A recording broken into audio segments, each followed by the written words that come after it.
بسم اللہ الرحمن الرحیم۔ اسلامی اور تاریخی واقعات کے لیے ہمارے اس چینل کو سبسکرائب کریں۔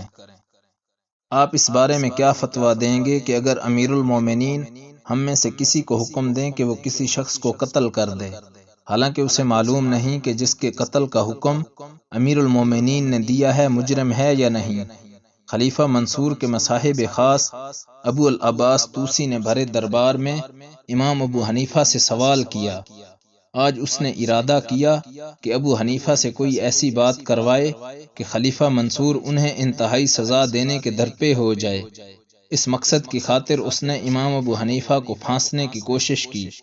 اچھا پہلے یہ بتائیے، امام ابو حنیفہ نے طوسی کی تدبیر کو بھانپتے ہوئے سوال کیا کہ امیر المومنین حق کا حکم دیتے ہیں یا باطل کا؟ حق کا، طوسی نے فی البدیہہ کہا۔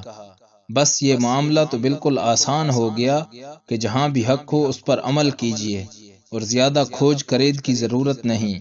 اپنا وار خالی جاتے دیکھ کر طوسی روحانسا سا ہو کر رہ گیا۔ دربار برخاست ہونے پر جب امام ابو حنیفہ باہر نکلے تو انہوں نے اپنے ایک ہم نشین کو کہا، ابو العباس طوسی نے مجھے پابند سلاسل بنانے کا ارادہ کیا تھا، مگر خدا نے اس کی تدبیر رائیگاں کر دی۔ امام ابو حنیفہ عوام پر خلیفہ منصور کے مظالم کے باعث اس کے مخالف علویوں کو برسر حق سمجھتے تھے اور اپنے حلقہ درس میں اس خیال کا اظہار بھی کرتے رہتے تھے۔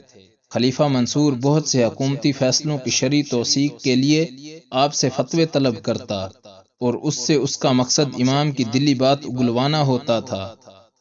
امام اس کے عزائم کی کھل کر مخالفت کرتے۔ خلیفہ انہیں ہم نوا بنانے کے لیے تحفے تحائف بھیجتا تاکہ ان کے پوشیدہ خیالات کا انکشاف و اظہار ہو۔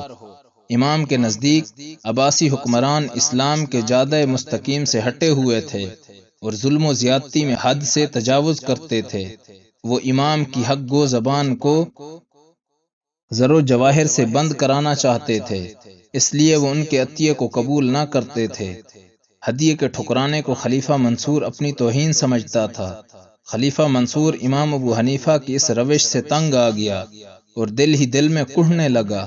خلیفہ منصور کے دل میں یہ خلش تھی کہ امام ابو حنیفہ اور ان جیسے دیگر اہل علم جنہیں ان کے علم و تقوی اور اعلیٰ کردار کے باعث عوام میں احترام کی نظر سے دیکھا جاتا تھا، جب تک اس کے ہم نوا نہ ہوں گے اس کی حکومت عوام کی نظروں میں اخلاقی اور شرعی جواز سے خالی رہے گی۔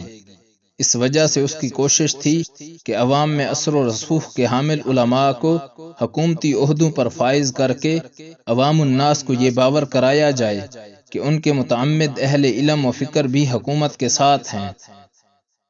اس طرح عوام پر اپنے ظلم و جبر کا شکنجہ مضبوط کرنے میں اسے آسانی ہونے کی امید تھی۔ اس دور کے محتاط اہل علم و فضل کا یہ رویہ تھا کہ وہ ان حکومتوں میں کسی قسم کا عہدہ لینا مناسب نہ سمجھتے تھے۔ امراء و خلفاء ان کے اس رویہ سے غیر مطمئن اور خائف رہا کرتے تھے اور کسی بہانے انہیں اپنا ہم نوا بنانے کی کوشش کرتے تھے۔ بڑے بڑے عہدے اور بھاری بھاری رقمیں پیش کر کے ان پر دباؤ ڈالتے تھے۔ وہ سمجھتے تھے کہ امام ابو حنیفہ ان علماء کے سرخیل ہیں، اگر انہیں رام کر لیا جائے تو باقی سب کو کنٹرول کرنا آسان ہو جائے گا۔